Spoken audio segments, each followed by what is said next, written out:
Hi, everybody. Welcome back. I wanted to start off this episode by asking you a question. When was the last time that you felt deprived? When was the last time that you had the feeling of deprivation in your body because you had this sense of really wanting something and then telling yourself that you couldn't have it? This is such an important question because for most people, when they try to change something in their life, deprivation seems to go hand in hand with getting results, right? So if I want to cut back on drinking, I'm going to feel deprived when it comes to alcohol. If I want to save money, I'm going to feel deprived when it comes to spending, right? And if I want to lose weight, guess what? I'm going to feel deprived when it comes to food. Now, here's the thing. You can actually change and even get rid of the feeling of deprivation. And most people don't believe that it's possible. But this is what today's episode is all about. It is about deprivation, what it is, what creates it, and why it doesn't have to be something that you tell yourself you're just going to have to live with for the rest of your life. This is so incredibly important because feeling deprived, especially when it comes to overcoming overeating, is why most people throw in the towel. It's why most people give up after trying because they just don't want to deal with feeling deprivation anymore. It just doesn't feel bearable. The people that I work with, when they decide that they want to end overeating, they'll tell me that often things are going really well at first, right? They're feeling emotionally better and physically better.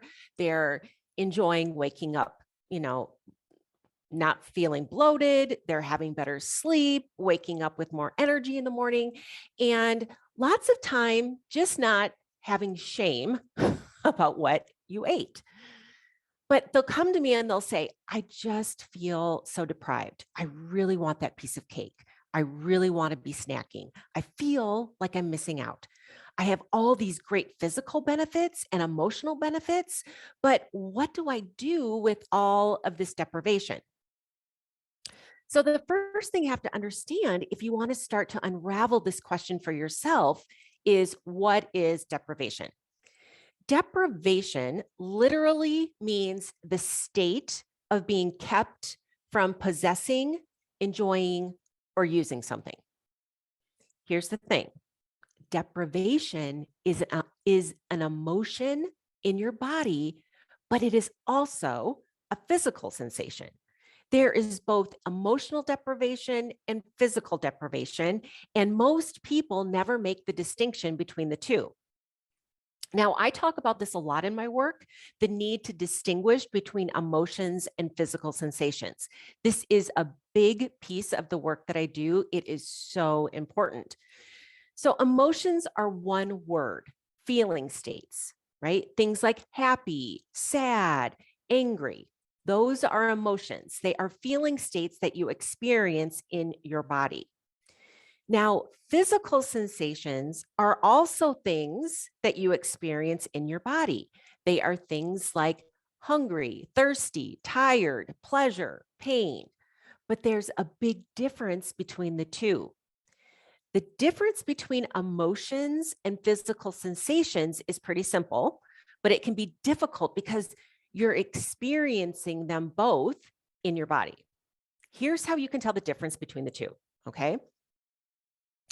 An emotion starts in your mind and travels to your body. And the physical sensation does the opposite. It starts in your body and travels to your mind. Now, let me explain that. When you have an emotion, it's because you had a thought in your mind that creates a feeling in your body. Now, this is very different than when you're experiencing something like thirst, pain, pleasure. That sensation is starting first in your body, not with the thought. It's starting first in your body that then your mind is registering. Then your mind is all of a sudden aware. Oh, I'm thirsty. Oh, that feels good. That hurts. It starts in your body and is registered by your mind. And you really have to understand this distinction if you want to understand the difference between emotional deprivation and physical deprivation. When it comes to your emotions and the reason why you experience your emotions in your body is essentially cueing you to what you're thinking. When you recognize what emotion you're feeling, you can ask yourself, why am I feeling this way? If you understand the cycle that I use with my clients and I talk about all the time, on these episodes, the think, feel, act cycle, if you understand that your thoughts create your feelings, then you will also be able to understand if you know what you're feeling, you can work backwards and figure out what you're thinking. But when it comes to physical sensations, your body is not telling you what you're thinking. Your body is telling you how it's responding to its environment. So I want you to think of it this way. If you were standing in line, you're not automatically going to feel anything, right? You're not automatically annoyed or impatient waiting in line. You only experience either of these emotions when you think a thought that makes you annoyed or when you think a thought that makes you feel impatient. You could also think a host of other thoughts that can make you experience a whole range of emotions. But when you stub your toe, you are going to feel a physical sensation connected to that experience, right? Your body is responding to what is happening to your toe and sending a signal to your brain about that sensation. Okay, so this is the difference. Emotions start in your mind and travel to your body. Physical sensations start in your body and travel to your mind. This is a huge piece to understand. And honestly, it can take some time to really wrap your mind around this for a lot of reasons. Okay. One is that who gives us this information about experiencing your own emotions in your body and what is creating them? Right? Most of us are given very little instruction on this piece of information. And if you ever do find it, it's usually because you're searching it out for yourself, right? No one is sitting you down and explaining all of this to you. The other reason why it can take some time to really understand this is because most people are actually really good at not experiencing or feeling their emotions, especially the negative ones. So let me tell you, if you've gotten into the habit of using food as a quick and easy fix to feel differently, which many, many, many people do, if you have gotten into that habit, you may be so quick to cover up a negative emotion. You may be so quick to reach for a snack that you don't feel that kind of anxiety or awkwardness or boredom or loneliness or insecurity, right? Whatever it is. You may be so quick at changing how you're feeling that you don't actually even give yourself a lot of time to experience what these negative emotions are like in your body. So, what does this mean for deprivation? Not all deprivation is the same. This is so key, right? This will really change everything for you. Some deprivation is created by your body, and some deprivation is created by your mind. If you can figure out the difference between these two, if you can understand how these are different in your body, I will tell you this is really going to be amazing for so many of you because many of us quit, right? So many of us give up around trying to change our eating because the deprivation piece feels so difficult and impossible to overcome. So if you can figure this out, you're really going to be golden. Okay. So like I said, most people have it backwards. I asked you at the beginning, right, about the last time that you were feeling deprived. And I want you to try and go back and remember that situation, right?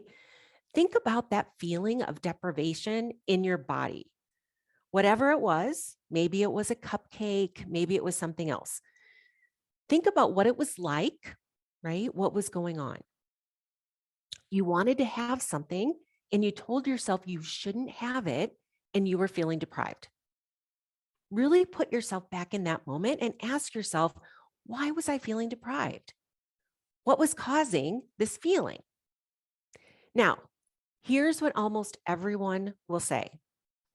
Everyone will say, well, of course, the thing that I wanted but wasn't giving myself was the thing causing me to feel deprived.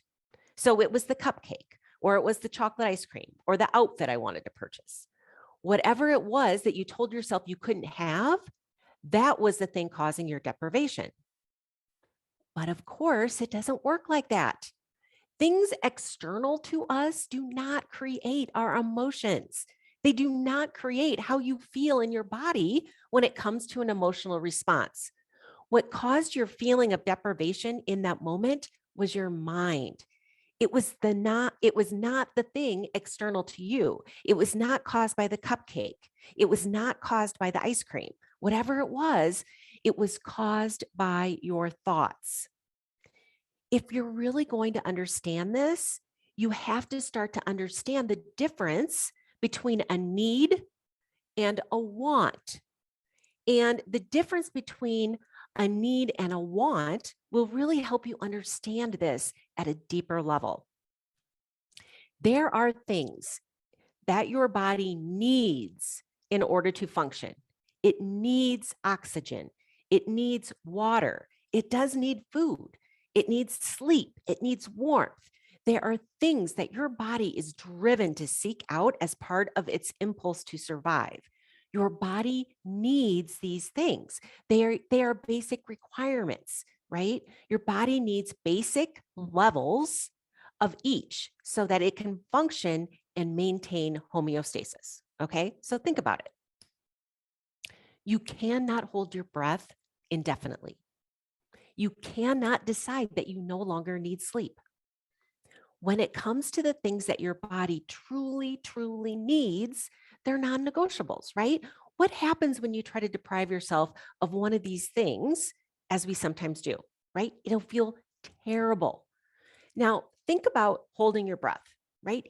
Even if you tell yourself, I'm going to hold it for as long as I possibly can, at some point, it's going to feel so uncomfortable in your body that you're going to be forced to take a breath. Now, the reason why this happens is because your body needs oxygen.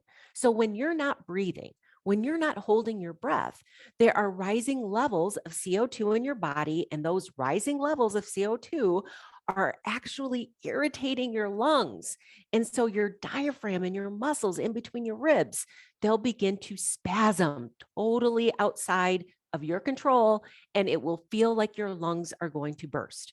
It will feel uncomfortable, and you will finally gasp for air, and it's really outside your control. The same thing is true of sleep deprivation.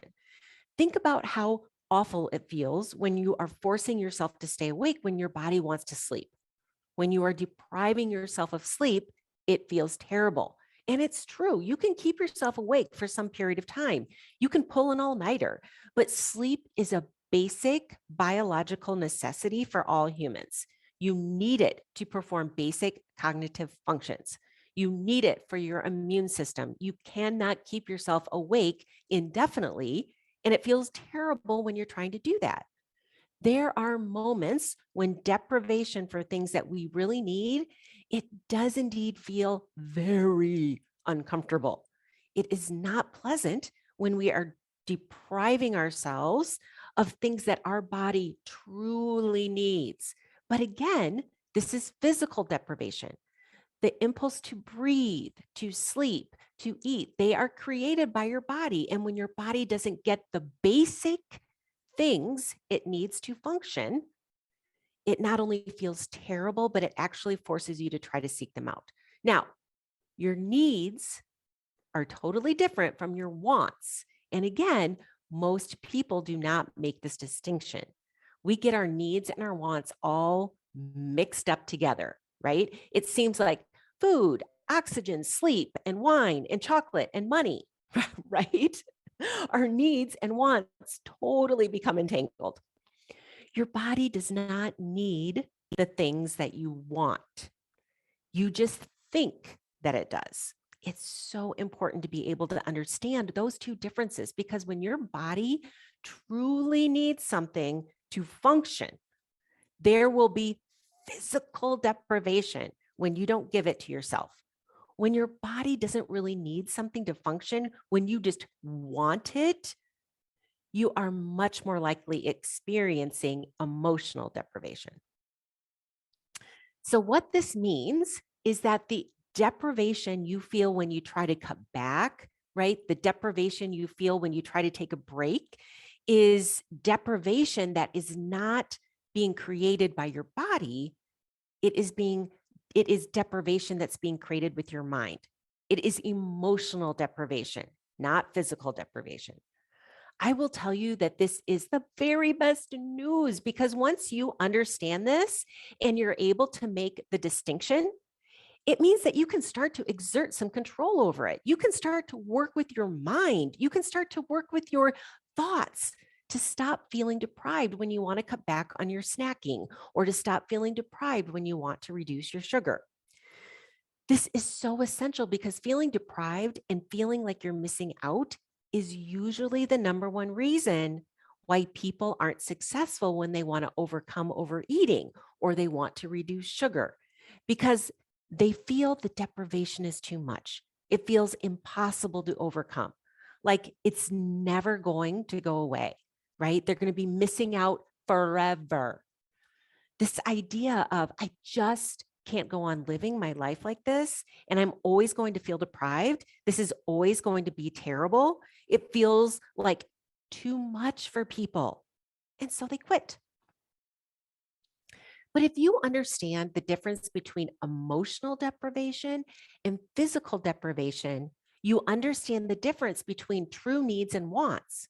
If you understand the difference between how an emotion is in your body and how it starts in your mind and travels to your body versus a physical sensation, you have the pieces that you need to start to untangle this for yourself and start to understand how you are feeling, and also how that is being created by what you're thinking.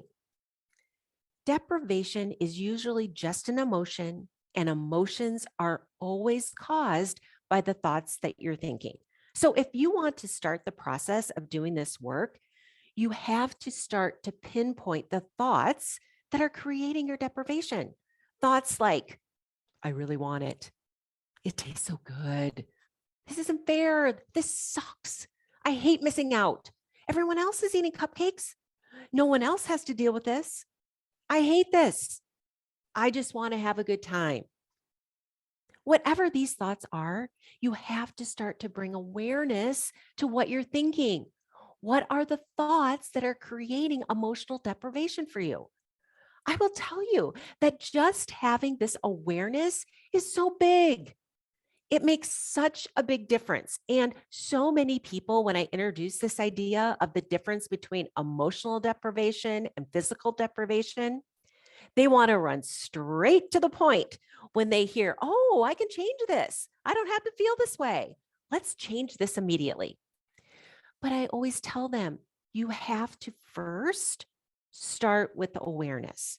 You have to first start to see that you are the one creating your deprivation, not the food, not the cupcake, not the ice cream, whatever it is. You have to see that you are the one creating it with your thoughts. Because once you understand that, and it will take some time, right? Because this will be a big shift for you. It will be a big shift to think, I'm creating this deprivation. It's not the pizza and breadsticks that's creating the deprivation. This is not how we think about things, right? Right? This is not how we think about all sorts of deprivation. So it will take some time. But once you start to see how your thoughts are creating the feelings of deprivation, all of a sudden you have so much more authority over it, just through awareness, right? Not even through changing it, just through recognizing that what you're thinking, you gain so much more authority. And the reason is because you move away from just being at the mercy of your thoughts and having no idea of how they're affecting you to suddenly being in a place where you can notice your thoughts and you can see what they are creating. So for now, I just want you to wrap your brain around these concepts. These are new concepts for you, right? We do not think about deprivation in this way. We do not talk about deprivation in this way. And so just starting to understand it is going to be really important. And then once you feel like you have a handle on that, start to work on awareness. Don't try to jump to changing it. Don't tell yourself, okay, so if emotional deprivation is created by my thoughts and I can control my thinking, then I shouldn't experience any deprivation anymore ever again. It doesn't work like that. Okay. It's a process where you really have to start to have awareness around it and really believe, right? Really understand that you're the one creating it. Then you can start to change your thinking, but not until you see 100% that you are the one creating the deprivation that you're feeling. But again, this really is the best news because it means the one thing that people are so afraid of, right? Feeling like they're always going to be missing out. They're always going to be wanting something. They're always going to have to tell themselves no when really they want to say yes.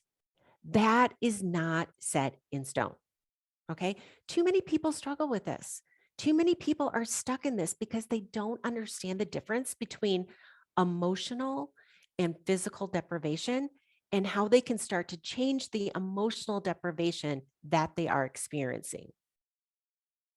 So, just as a recap, deprivation is often the thing that keeps people stuck when they want to change their eating because they feel like they're unable to change it, right? We tell ourselves it's impossible. We tell ourselves we're just missing out, that we're just going to have to live with feeling this way. But it's not true. You can start to feel differently. You can change emotional deprivation because it's not the same as physical deprivation. Emotional deprivation is created by your mind and your thoughts, and awareness is that first step. You have to fully understand that your thoughts are creating these feelings before you can begin to change it. So pay attention to what you're thinking, okay? Pay attention to your thoughts in your mind. Pay attention to the things that seem kind of innocent, right? But the thoughts like, I really want it. This isn't fair. It sucks. Everyone else is. I hate doing this. I have to have it. Whatever it is, you guys, notice your thoughts when you're feeling deprived. And that is going to be the very first step to change. All right, guys, that's it. I really loved sharing this episode with you guys because I think this is really the key to change everything. I would love to hear what you think. If you have questions, if you want to know more about this, you can always send me a message. Okay, that's it for this week. Thanks, everybody, for listening. See you next week.